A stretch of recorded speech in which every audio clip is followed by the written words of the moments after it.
Hello, how has it been going? I'm delighted that you're practicing your 4-step protocol. I promised you in the last video that in this video we would take a few minutes to talk about why it works. So let's take apart the 4-step protocol briefly and talk about each of the components. The first step we know is to pause. When you feel anxiety rising, the first thing you do is nothing. You pause. Why does this work to start turning off the anxiety attack? Our rising anxiety, that feeling of agitation, nervousness, jitteriness, is uncomfortable. It's just a feeling, but it is uncomfortable. And so it wants us to do something immediately to relieve it. Don't do it. Don't take the impulsive action. We pause because that's the first step in getting control over the situation and not letting the anxiety attack have its way. There is something in this field called the opposite rule. And of course it means to do the opposite of what you're inclined to do. You will find that your anxiety voice is not going to give you anything healthy or helpful as advice. So, if your anxiety voice wants you to flee, or cry, or hide, or any of those things, doing the opposite is to pause, to do nothing, not to give in to impulsive action, but to give yourself that room, that breathing space, to assess what is happening and to be in control. So the pause is very important. It's actually a technique all by itself. Pausing to become aware. It gives you space. It gives you time to realize it's just another one of those episodes and it's going to pass. The next part of step 1 is acceptance. Now, I do not know the biomedical reason why accepting that the panic attack is happening works, but I do know that when we try to resist a panic attack, we get locked into the struggle. We get locked into fighting it rather than being able to move through it, move beyond it, and let it go. You don't want to use any of your emotional energy fighting your anxiety feelings. You don't want to get locked into the struggle. You want to be able to move through it, move beyond it, become free. So acceptance is a very important part of the 4-step protocol. Now we come to deep breathing. This is a subject that I'm sure you know a lot about already. I'm sure you have been taught deep breathing in other situations. It's even possible that you learned it if you did any public speaking or singing. Public speakers and singers are taught diaphragmatic breathing because it allows them to project their voice on stage. You may also have learned it at relaxation retreats or at yoga class. You know a lot about deep breathing. Why does it work to defuse the panic attack? When you begin to feel rising anxiety, whether you are aware of it or not, you are beginning to hyperventilate.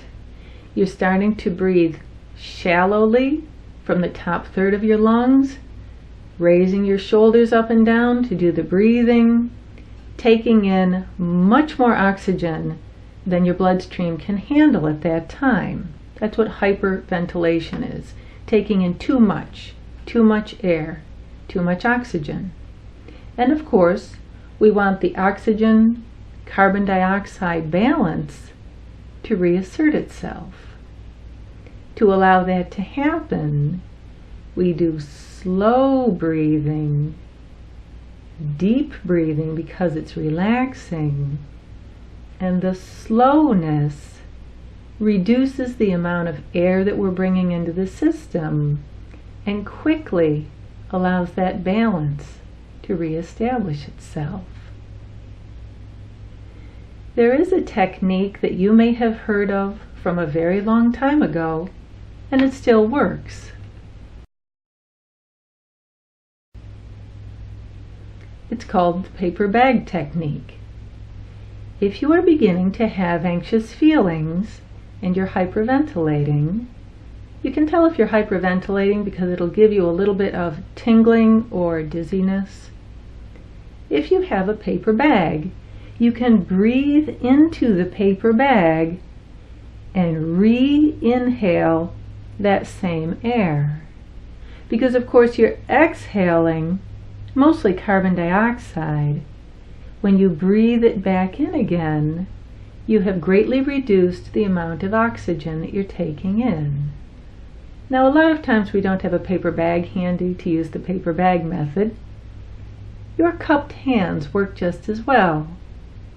If you want to, breathe into your cupped hands and re-breathe that same air.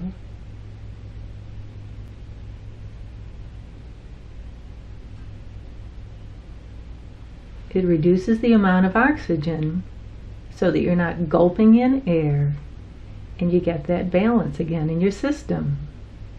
So deep, slow breathing is key to changing the body's physiology. Change the body physiology, change your mood, change your body chemistry. The third step of the 4-step protocol is about kicking your anxiety voice to the curb. We weren't actually born with these anxiety voices. We developed them somewhere along the way. They begin as helpful suggestions. It's a part of your subconscious that wants to protect you from things. It wants you to be safe. Unfortunately, at some point, that whole protective watchdog function went way out of control.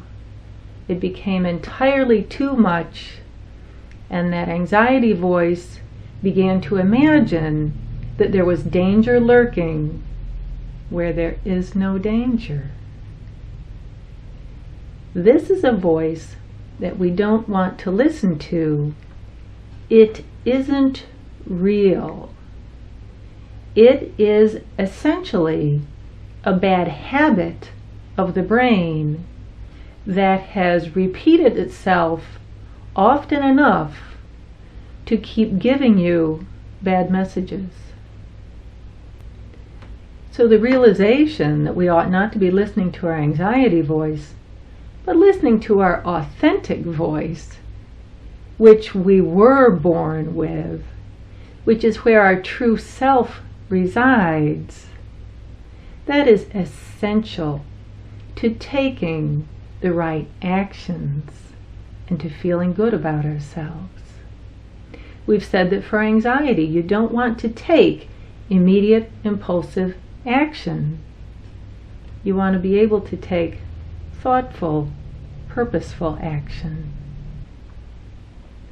The last step of the 4-step protocol works because during it we move from thoughts of worry or fear into a completely different, completely positive thought and action.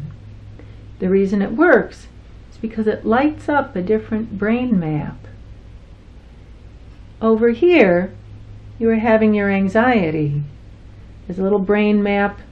It's all jittery. It wants attention.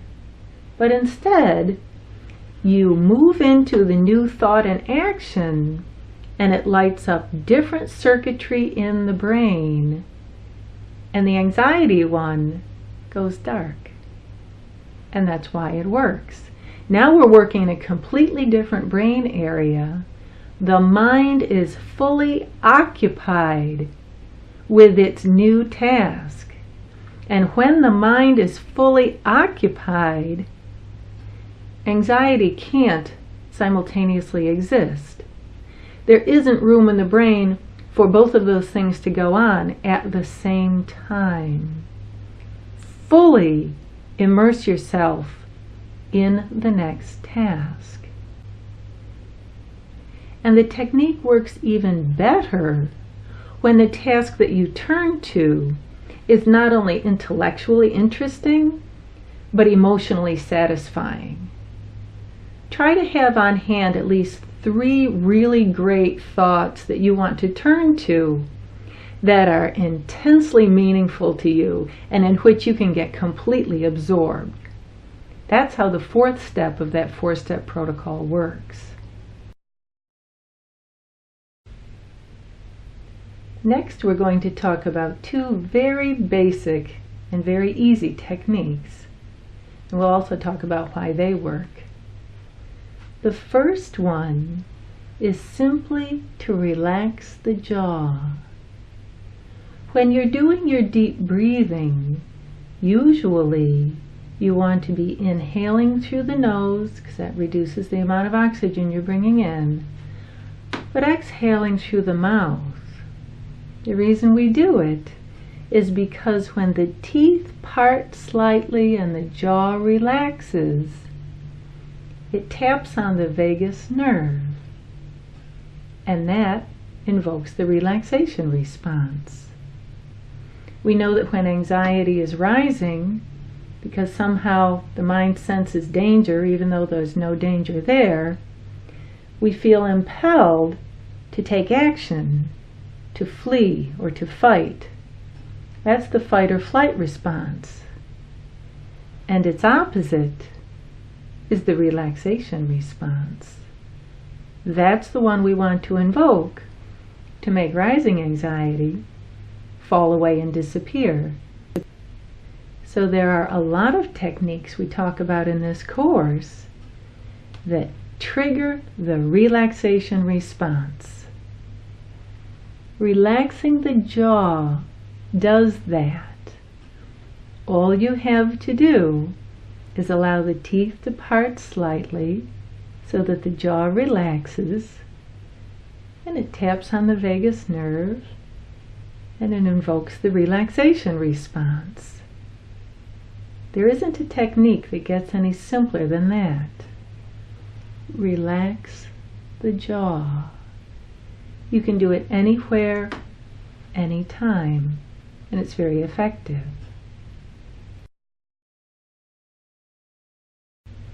Now, its related technique is the shoulder drop. We talked about how when anxiety is rising, you may be hyperventilating.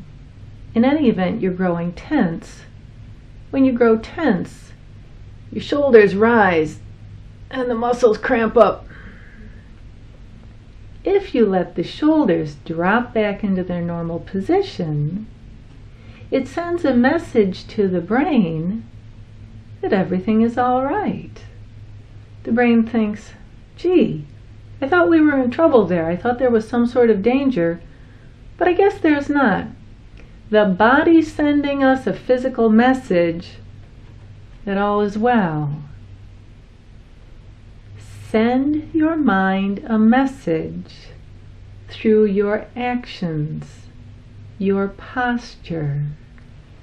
Roll those shoulders back and let them fall into place. open chest, shoulders back and down, courage to face the world. That one movement triggers the relaxation response and tells the mind, oh, I guess everything's all right after all. Call it off, no danger, all is well.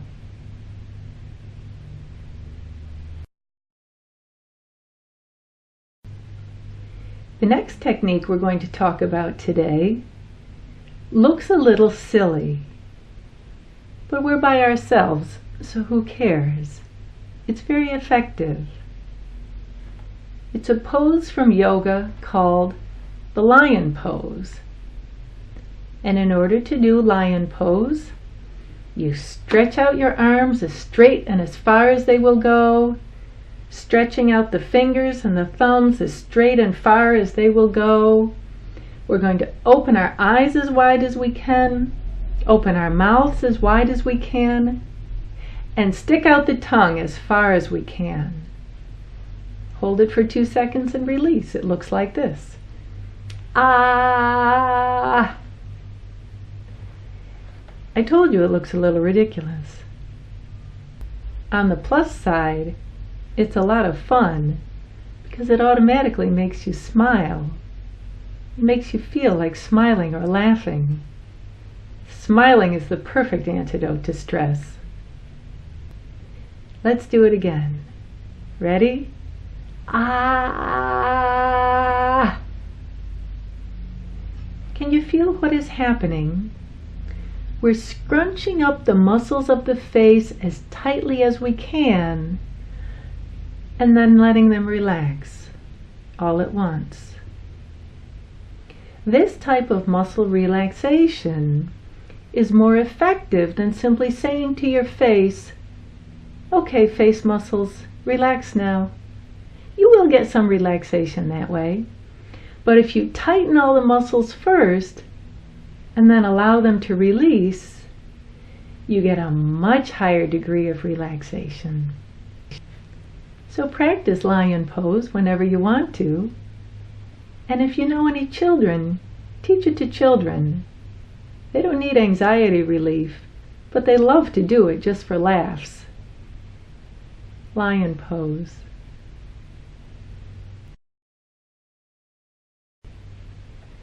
For the next technique, we're going to circle back to something that we talked about during the 4-step protocol, but it deserves its own space as a technique, so we need to talk about it.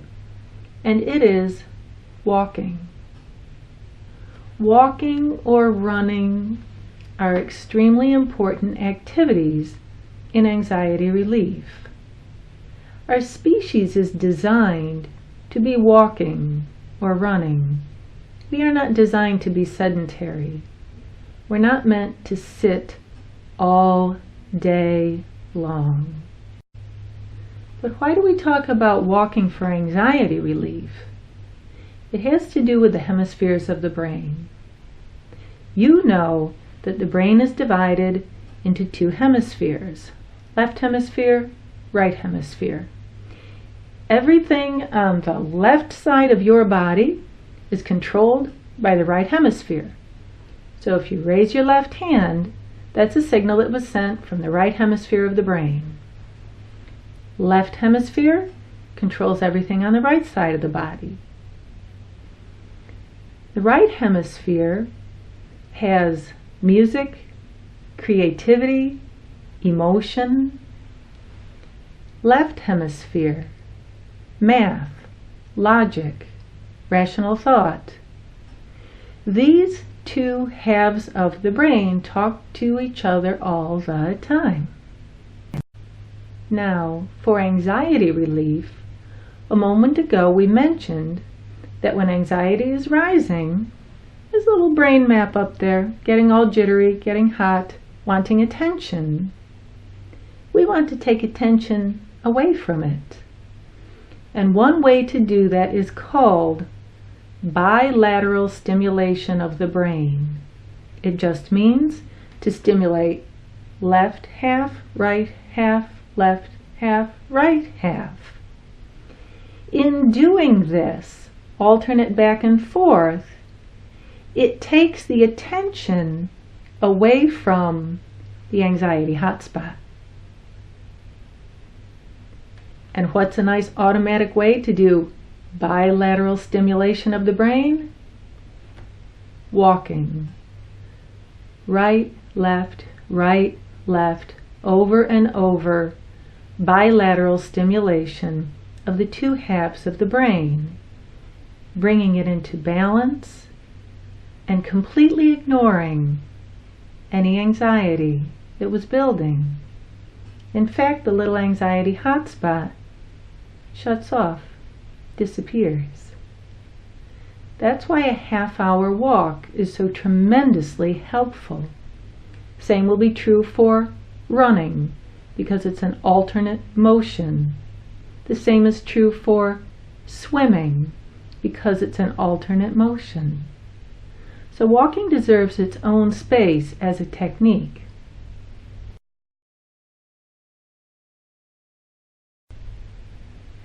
And now we're going to move into a more specialized type of bilateral stimulation of the brain.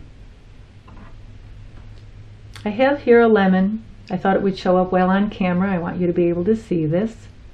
But any object will do. If you are in an anxiety-provoking situation and you begin to feel uncomfortable feelings, pick up a tennis ball, a set of keys, a water bottle, a lemon, anything, and begin to pass it from hand to hand, swinging the hands out to the side. In slow motion, it looks like this. Right hand all the way out to the side, back to the center line for the handoff, all the way out to the left, back to the center line.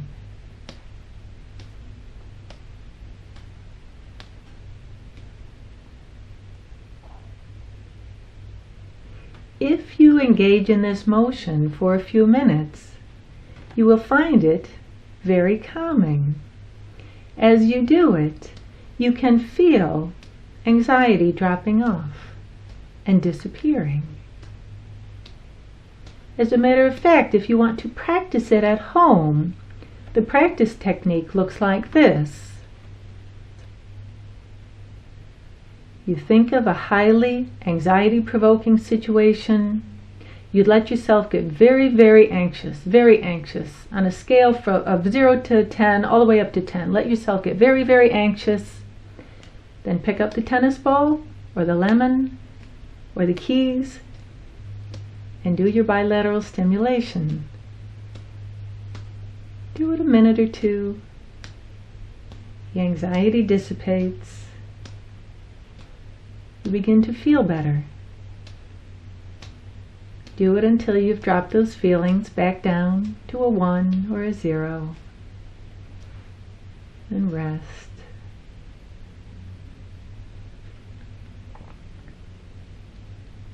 And then do it again. Think of that anxiety-provoking situation. Allow yourself to become very anxious, very tense, as high as you can get it.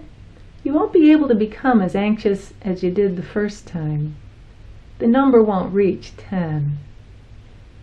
But work yourself up into a state of anxiety, pick up your object, engage in bilateral stimulation of the brain. Do it for a minute or two. Allow the anxiety to disappear. And finally, you'll do it a third time. You'll find you really have difficulty making yourself get anxious now. But for the sake of your practice, you try it, maybe you'll get yourself up to a 3, pick up your object, let it sink back down, back to 0 anxiety. Another wonderful advantage of this technique is you can do it in social settings because it looks perfectly natural. You're simply taking a water bottle, and tossing it from hand to hand, maybe slowly, while people are talking. No big deal. It feels good. If you're seated and you want to do it, perhaps you don't even have an object, try sitting down, leaning forward, resting your elbows on your knees, and then just swing your hands between your knees, back and forth, back and forth. You're leaning forward. If you're in a social setting, it makes you look even more engaged in the conversation, which you should be because you want to be turned outward and engaged in that conversation. And all the time you're leaning forward, elbows on the knees, your hands are dropped down toward the floor. You're just doing this motion back and forth. It's wonderful, and it works. Thank you so much for your time today. I look forward to seeing you in the next video.